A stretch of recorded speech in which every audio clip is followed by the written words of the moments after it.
네, 여러분 안녕하십니까. 보수의 시선에서 현안을 짚어보는 화요일에 더 라커룸을 시작하겠습니다. 자, 오늘도 함께하신 두 분, 먼저 조갑제TV의 조갑제 대표님 어서 오십시오. 네, 안녕하세요.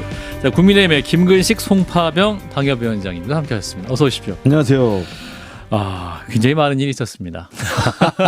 그럼요. 2주 만에 만났더니 엄청나게 많은 일이 있었는데, 자, 일단 대선 본격적인 공식 선거 운동이 이틀째 시작이 됐고, 온갖 소란 끝에 김문수 후보가 국민의힘의 대선 후보로 최종 확정이 됐습니다.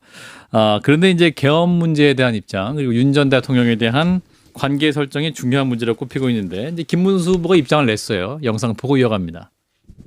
대통령께서 탈당을 하느냐 안 하느냐 하는 것은 본인의 뜻입니다.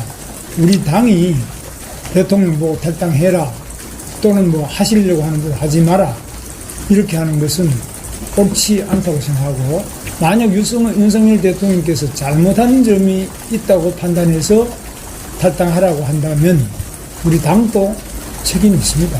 그래서 자기가 뽑은 대통령을 탈당시키는 방식, 이런 것을 가지고 책임이 면책될 수도 없고 또 그렇게 하는 것은 도리도 아니라고 생각합니다. 예, 자 일단은 계엄 문제는 뭐 상관했습니다만 이분이 탈당 문제에 대해서는 인정을 하지 않겠다라는 입장인 것 같습니다. 조갑재 대표님. 근데 윤석열 대통령이 무슨 막말해가지고 문제가 된 거 아니잖아요. 예. 역적질을 해서 문제가 된 거 아닙니까? 역적질. 아니, 헌법을 파괴하고 지금 내란 우두머리 혐의로 재판받고 있는 사람을 간단하게 줄이면은 역적 아닙니까? 예. 그런데 지금 저런 식으로 복잡하게 설명할 필요가 있습니까? 그리고 이거는 12월 4일 출당시키고 했어야 될 일을 지금 이렇게 끌다가 무슨 선거판을 엉망진창으로 만들어버리지 않습니까? 예. 그런데 아직도 이걸 결심을 못한다면은 제가 뭐 쓰는 표현입니다마는 윤석열이라는 선 새끼줄 잡고 지금 인수봉으로 오르려고 하는데 예. 이게 선거가 되겠습니까? 그리고 어제 내란 재판이 있었잖아요. 3차 공판. 네, 그 재판에서 너무나 생생한 증언이 나왔잖아요. 예.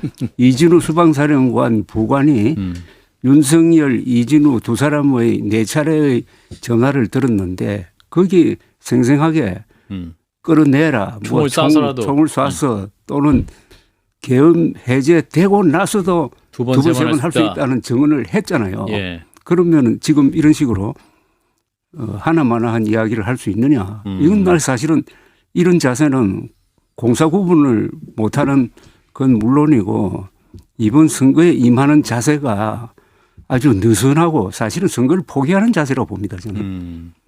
그 도리가 아니다 이렇게 말씀을 하는데, 도리가 아니다는 것은 이제 의리를 강조하는 건데요. 의리는 조폭이죠. 그렇지 않습니까? 그렇죠. 뭐 집단에서 뭐 명분과 대의와 뭐 옳고 그른 진실과 가짜 이런 게 아니라 예. 그냥 의리다. 의리. 형님이신데 예. 어떻게 형님 우리가 버리느냐. 예. 이건 조폭 논리이고요. 그리고 지금 말씀하시는 이 김문수 후보가 아직도 윤석열 대통령을 이렇게 끊어내지 못한다면 우리 조 대표님 말씀하신 것처럼 선거는 해보나 마나가 될 수밖에 없는 그런 구조잖아요. 그런데도 저렇게 끊지 못하는 건 제가 볼 때 한마디로 말씀드리면 그 친윤 의원들, 친윤 기득권 주류 의원들이 대부분 한덕수를 옹립하려고 하다가 예. 김문수 후보한테 대치기 당해가지고 당원들이 물론 이제 우리가 힘을 합쳐서 막아냈습니다만 후보가 됐잖아요. 예. 그래서 그 싸움을 하는 과정, 지난 주말에 그 막장 쿠데타 과정에서는 마치 김문수 후보가 친윤과 대립되는 비윤으로 이렇게 자리매김 되는 것 같았는데 예. 몸과 마음은 그냥 친윤이에요. 그러니까 자아분열 비슷한 거죠. 약간 착시 현상이 있었지만 그렇죠. 김문수 후보 역시 친윤이었다. 그렇죠. 그러니까 그 후보 교체 과정에서는 친윤에 의해서 교체를 시키려다가 교체 당하지 않았기 때문에 비윤으로 마치 자리매김 된 것 같지만 저렇게 대통령에 대해서 의리를 강조하면 저건 사실은 그냥 마음과 정체성은 친윤인 거죠. 마치 나경원 의원이 그 당대표 나간다고 했을 때 대통령한테 완전히 혼나고 예. 꼬리를 내리고 포기했던 씀에도 불구하고 네. 대통령을 지키기 위해서 관저 앞에 집회에 나가고 맞아요. 했던 거랑 똑같은 거예요. 그러니까 아. 이미 정치적으로는 비윤으로 됐는데도 친윤을 계속하는. 아, 왜 그래요, 근데? 모르겠어요. 저도 그게 이해가 안 가. 제가 볼 때 학생 운동을 안 해서 그래. 아니, 인생을 치열하게 살아봐야 되거든요. 이생을 김문수만 그래도 노동운동 열심히 했잖아요. 한지가 너무 오래된 거죠. 아, 너무 오래됐다. 네, 저는 그래서 저 김문수 후보의 대통령에 대한 저 의리로는 저는 선거를 치를 생각보다는 이 집단의 우두머리로서의 대통령에 대한 걸 생각하면 저는 사실 우리 당에서 해볼 일이 별로 없다고 저는 안타깝게 생각할 수밖에 없어요. 그런데 지금 시점이 예. 지난 4월 4일 헌법재판소의 준엄한 결정문이 나온 이후 아닙니까? 예. 그 이전 같으면은 그렇죠. 뭐 탄핵 기각이 될 가능성도 있다고 한다면은 저런 애매모호한 이야기를 할 수 있지만 그렇죠. 엄중하게 국민 신임 배반자로 규정해가지고 파면된 이후에도 이런 식으로 이야기를 한다면은 그렇죠. 대통령 후보자가 이야기할 수준이 아니죠. 그야말로 붕당 수준, 패거리 수준의 무슨 그 수준인데 그래서 이 대통령 선거의 질을 굉장히 떨어뜨리는 거라고 생각합니다. 그리고 저기 말 중에 예. 대통령이 잘못해서 탈당을 하고 한다면 우리 당도 책임이 있습니다 그러는데요. 예. 아니 우리 당이 왜 책임이 있습니까? 물론 우리 당의 대통령을 비호하고 아. 대통령 옆에 서서 간신 노릇하면서 완장차고 했던 사람들은 책임이 있는 거죠. 예. 그러나 당시 한동훈 대표 시절에는 대통령이 맞섰던 거 아닙니까? 그렇죠. 총선 때도 맞서고 총선 패배한 이후에도 맞서고 했던 건데 왜 대통령이 저런 말도 안 되는 유연 위법한 계엄을 해서 파면당했다고 하는 책임에 대해서 우리 당이 똑같이 책임이 있다고 하는 거예요. 그건 우리 당이 책임이 있는 게 아니라 예. 대통령 옆에서 대통령 그늘 밑에서 호가호위했던 친윤 기득권 주류 세력들이 책임이 있는 거예요. 근데 지금 김문수 후보 선대위 구성을 보십시오. 다 그분들로 채워져 있습니다. 아. 그러니까 지난 주말에 한밤의 쿠데타에서는 비윤으로 분류가 됐는데 몸은 그냥 친윤인 거예요. 마음도 친윤이고 머리도 친윤인 거죠. 예. 그런데 하나 더 정리하고 넘어가야 될 게 계엄에 대한 사과 여부만큼 중요한 게 예. 부정선거 음모론 아닙니까? 그죠? 아, 그렇죠. 김문수 후보가 그런데 또 김문수 후보는 예. 당선된 수락 연설문에서 뭐라고 했냐면은 사전 투표를 폐지하겠다고 그랬어요. 예. 자, 그러면 이제 심각한 문제가 눈앞에 닥쳐왔는데 오는 29일, 30일 국민의힘은 사전 투표 하라고 할 거냐 말하라고 할 거냐. 중요한 기로에 있네요. 여기에 대해서 대답을 해야 되는 거 아닙니까? 네. 예. 지난 한동훈 대표 때 총선 때는 사전투표 우리가 독려했습니다. 동의했죠. 네, 우리가 중앙선관위에 다 해서 수개표를 하기로 했고 철저하게 우리가 했기 때문에 사전투표를 해야 우리가 이긴다. 왜냐하면 사전투표 뒤집혀졌다고 그러는데 그건 민주당 성향의 유권자들이 그 투표 당일날은 쉬기 위해서 주말에 사전투표를 하려고 대거 줄 서거든요. 예. 그다음에 우리 지지자분들 중에 상당부는 이게 조작이 있다고 생각해서 사전투표를 꺼리는 경향이 있었어요. 예. 그러니까 우리 사전투표가 더 한쪽으로 편향된 결과가 나오는 거예요. 그렇죠. 그래서 지난 안 총선 하니까 때 적게 나오는 그럼 거죠. 당연하죠. 네. 우리가 안 하니까. 네. 그런데 그래서 지난 총선 때는 한동훈 비대위원장 시절에는 사전투표를 하라고 독려했었고 대표도 했고 저도 했고 다 했어요. 예. 근데 이제 와서 사전투표를 안 한다 그러면 그러니까 이게 몸과 머리가 따로 노는 거죠. 이번 사전투표는 5월 29일, 5월 30일 목요일 금요일입니다. 예. 예, 목요일 금요일 날 이제 실시하게 되는데 계엄 사과 부분도 이제 계엄으로 인한 고통을 겪는 국민들께 진심으로 죄송스럽게 생각한다. 김문수 후보가 얘기했는데 이것도 이제 계엄에 대해 처음으로 사과했다 이런 평가가 나오자 선대위 관계자 또 이렇게 얘기했어요. 계엄 자체보다는 이 계엄 이후 초래된 국민 불편에 대한 사과에 방점이 있다. 아니 그냥 잘못 이해하면 안 되는 건지 그걸 또 이렇게 계엄 자체는 아니고 유권에서 해주는 겁니다. 불편하신 부분에 대한 사과다. 야 이거는 또 어떻게 판단해야 되는지 대표님 해석해 주세요. 좀 약간 아니 사실은 예. 계엄의 본질이 반국가 세력 척결이냐 그다음에 부정선거를 확인해 가지고 국회를 무력화시키느냐 그거 아니잖아요. 진짜 그렇죠. 다른 이유 있었잖아요. 예. 그것은 부인과 관련된 문제 아닙니까? 예. 그러면은 부인을 보호하기 위해서 온 나라에 불을 질러놓고 사과한다는 게 불 끄기 위해서 출동한 소방차 때문에 교통체질이 생겨서 미안하다 하고는 그 정도 아닙니까? 예. 근데 이게 무슨 농담 비슷하게 농담 따먹게 하고 있는 거 아닙니까? 이거는. 사실 그러니까 그렇죠. 국민들에 대한 예의가 아니잖아요. 예. 더구나 유권자들한테 표 달라고 하는 입장에 있는 사람이 이렇게 공사 구분을 못하고 예. 저도 이 부분은 많이 듣던 내용이잖아요. 예. 이게 어디선가 기시감이 있을 거예요. 윤석열 전 대통령이 계엄에 실패하고 탄핵을 국회에서 가결하느냐 마느냐가 한참 기로에 있었을 때 그때 잠깐 나와서 불편을 끼쳐서 죄송하다는 이야기를 했어요. 맞아요. 그 기억납니다. 똑같은 이야기입니다. 네, 기억납니다. 아, 뭐 이걸 했는데 정말 좀 불편했죠? 뭐 이 소랄 필요 죄송합니다. 왜냐면 빨리 그 탄핵 가결되는 걸 넘어가야 되니까. 맞아요. 그게 이제 윤석열이 그때 했던 그 비슷한 워딩이고요. 예. 또 비슷한 워딩이 있습니다. 탄핵이 아마 파면된 다음인 것 같은데 권영세 비대위원장이 잠깐 문자로 한번 소란을 끼쳐 죄송하다. 계엄에 대해서 어찌됐든 간에 그 좀 불편을 끼쳐드린 점. 죄송하다. 이것도 문자로 보낸 적이 있어요. 네. 그리고 이 세 번째예요. 비슷한 워딩입니다. 저는 그래서 계속 저도 참 저 당협위원장이니까 우리 선거운동원과 우리 시구원들 같이 데리고 선거운동을 하는 입장인데 예. 선거운동 할 힘이 안 나죠. 그러니까 김문수 후보가 계엄에 사과한 건 이거 사과가 아니죠. 계엄에 대한 발뺌하는 겁니다. 발뺌이다. 어, 사과는 그렇죠. 무슨 발뺌이다. 윤석열의 워딩과 권영세의 워딩과 김문수의 워딩이 같은 맥락인데 이게 어떻게 사과합니까? 지금 진정하게 사과를 하려면요. 네. 개헌이 유연 위법한 불법 행위였습니다. 그렇지. 그렇게. 라고 이야기를 하고 예. 석고대지하고 삼보일배를 해야 돼요. 그래도 표를 줄까 말까 하는 건데. 진정성을 느낄까 그렇죠. 말까인데. 근데 또 마찬가지예요. 선대위 구성 오늘도 또 추가 인선을 발표했던데 네.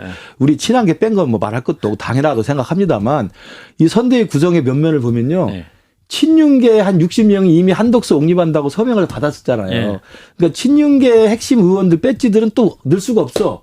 얘들 대부분 또 빠져 있어. 예. 그러다 보니까 전직 의원들이 많아요. 전직 의원들과 뭐 몇몇 이게 원외들이 있는데 예. 대부분 굉장히 강경한 보수 주장을 했던 분들입니다. 맞아요. 예. 그러니까 이게 그냥 같은 맥락인 거예요. 저는 그래서 이 김문수 후보의 지금 이 현실 인식이 얼마나 아니한가 그렇게 생각이 걱정이 들 수밖에 그런데 없어요. 사과는 말이고 행동을 하려면은 제명 출당 징계해야 되는 거 당연하죠. 아닙니까? 윤 대통령을 네, 그거 하지 않는 예. 말로 때우는 것은 안 되죠. 말로 때우면 안 돼요. 근데 이분이 이제 출당되고 싶은 마음이 전혀 없으신 것 같아요. 이분이 김문수 후보가 최종 확정되자마자 SNS에 또 입장문을 냈어요. 공개 지지하는 입장문을 냈고 저 윤석열은 끝까지 여러분과 함께하겠다. 끝까지 함께하겠다고 하는데 SNS 입장문 보셨을 것 같은데. 읽었습니다. 예. 읽었는데 이런 묘한 느낌이 들더라고요. 네. 이게 한덕수로 단일화됐을 때 발표할 맞습니다. 문장이었는데 가정하고 써놓을 수도 있다. 그걸 서로 호환이 돼요. 이름을 바꾼 거 아닌가. 맞습니다. 그런 아주 묘한 생각이 들고 저는 그거 보면서 이 전생에 이 윤석열하고 이재명 두 사람이 무슨 관계가 있는지 전생에 이재명 대통령 만들기를 대표가 어려울 때 고비고비마다 윤석열 나타나요. 대통령이 등장해가지고 결정적으로 도와주다가 결국 여기까지 온 거예요. 저도 똑같은 생각을 했어요. 그 문구를 읽어보면 예. 한덕수로 단일화가 최종 그 성공한 다음에 예. 발표하려고 써놓은 걸 급하게 한덕수 자리에다가 김문수만 바꾸는 거예요. 주어를 바꾸나. 네. 그러니까 뒷부분에 가면 김문수로 뭐 합시다 해놓고 지지하셨던 분들도 마음 함께 해주십시오. 김문수로 지지하셨던 분들도 함께 그러니까 해주세요. 그 문장이 이상해요. 예. 그러니까 참 게으른 분이죠. 고치려면 제대로 고쳐야지. 게으른 처음부터까지 있기라도 해야 될 거 아니에요. 예. 게으르고 술 좋아하고 호통치고 이런 데 능숙한 분인데 그런 참 그 좀 불성실한 그런 준비 안 된 그 패복을 올려서 예. 또다시 어찌됐든 김문수 후보가 최종 선출돼서 선거운동 해보겠다고 시작하는 그 즈음에 그걸 날려버렸으니 예. 도대체 누굴 돕는 건지 우리 이제 조 대표님 말씀대로 그 이재명 선대위의 제 1등 공신이고 선대위원장급이에요. 그래서 저는 농담 삼아서 이분이 지금 형사재판을 받고 내란 우두머리로 하면 최소한 무기 이상인데 예. 사면을 사면을 바라고 그러는가? 이재명이 혹시 대통령이 되면 사면을 바라고 그러. 근데 그것도 제가 다시 윤석열 대통령님께서 지금 이 방송을 들으면 그 현실 인식을 하셔야 될 게 예. 지금 민주당에서 준비하고 있는 법이 있어요.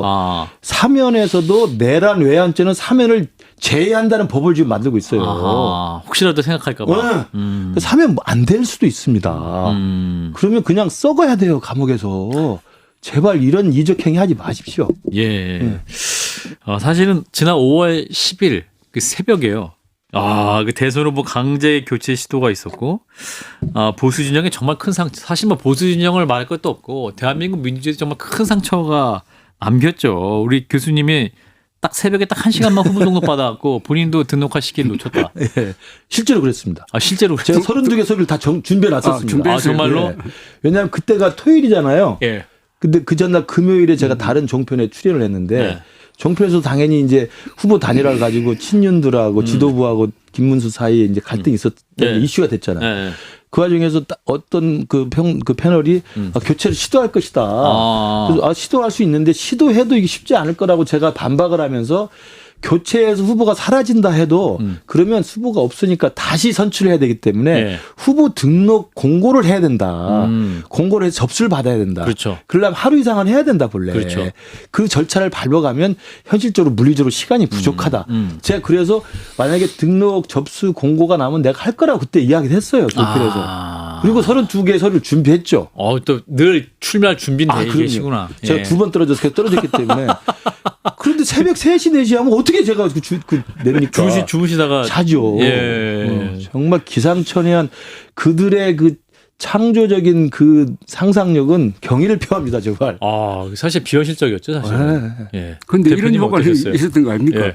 시청률은 굉장히 높은 드라마였던 것 같아요. 막장 시청률이 드라마, 완전 막장 높았죠. 그래서 저희가 그러면은요, 예. 이게 일종의 컨벤션 컨벤션 효과가 있을 수가 있습니다.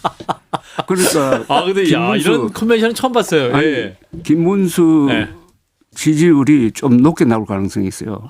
그런가요? 예. 거기서 그 막장 컨벤션이 그렇죠. 있었죠. 막장의 드라마를 하면서 일종의 역전극을 펼친 사람이 김문수 후보거든요. 서사가 생겼다. 그것만 본다 이거예요. 사람들은 나중에 이제 그게 다시 거품이 빠지면은 그래서 오늘 내일 발표될 여론조사를 주목합니다.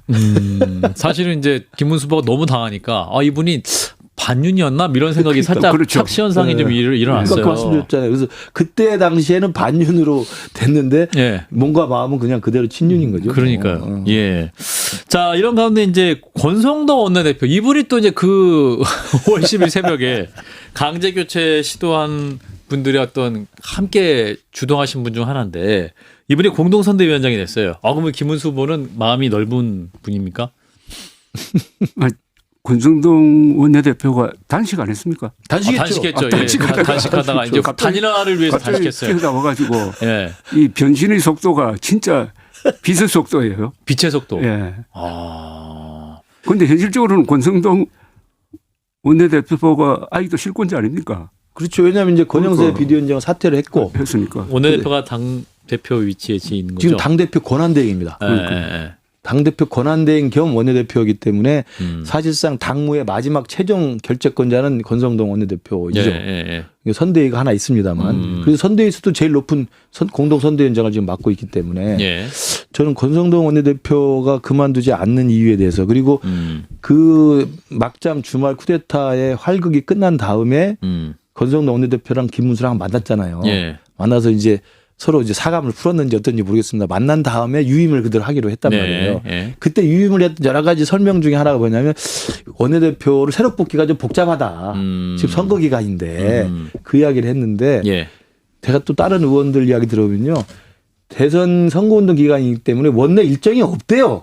원내대표가 필요 없어요, 사실은. 선거운동 기간에는. 국회 안에 없죠. 국회가 열리질 않아요. 다 지역구 가서 하고. 당연하죠. 민주당도 그렇고 우리당도 그렇고 뭐하러 국회가 열릴 일정이 뭐가 있습니까?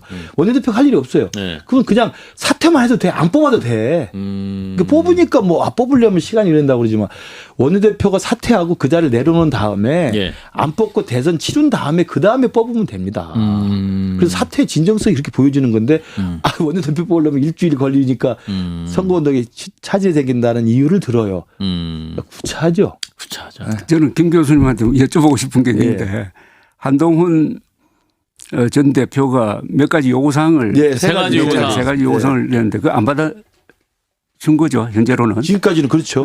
그렇다면 앞으로 있으니까. 이 선거운동을 할 때 한동훈 전 대표는 구경하느냐 좀 그거는 애매하죠. 제가 그래도 한동훈 캠프의 정무조정실장이 이제 정무적 조언을 하는 거 아니겠습니까? 그렇죠. 조언해 주세요. 조언을 드리고 있습니다.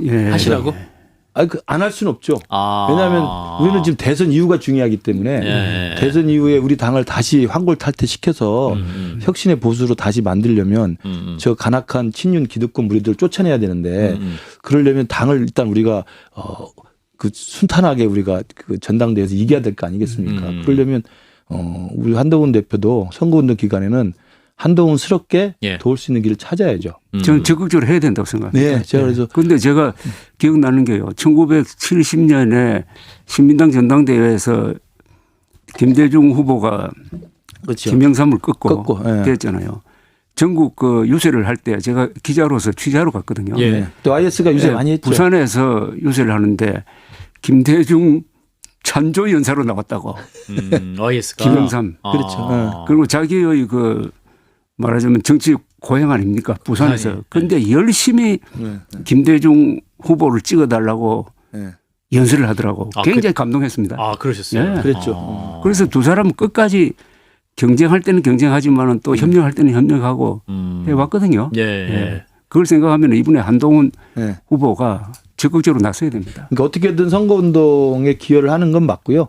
근데 이제 지금 우리 대표님이랑 저랑 이야기하는 것처럼 그 윤석열 탈당 문제라든지 출당 문제라든지 계엄 사과 문제라든지 자통당과의 분리 문제라든지 이런 부분에 대해서 명확하게 선을 그어주지 않으면 전심을 다해서 돕기는 사실은 왜냐하면 양심이 꺼리니까 할 수가 없죠. 본인 주장과 배치되기 그렇죠. 때문에. 그렇기 때문에 아마 그 부분이 먼저 해결되는 걸 좀 기다려 보고 예.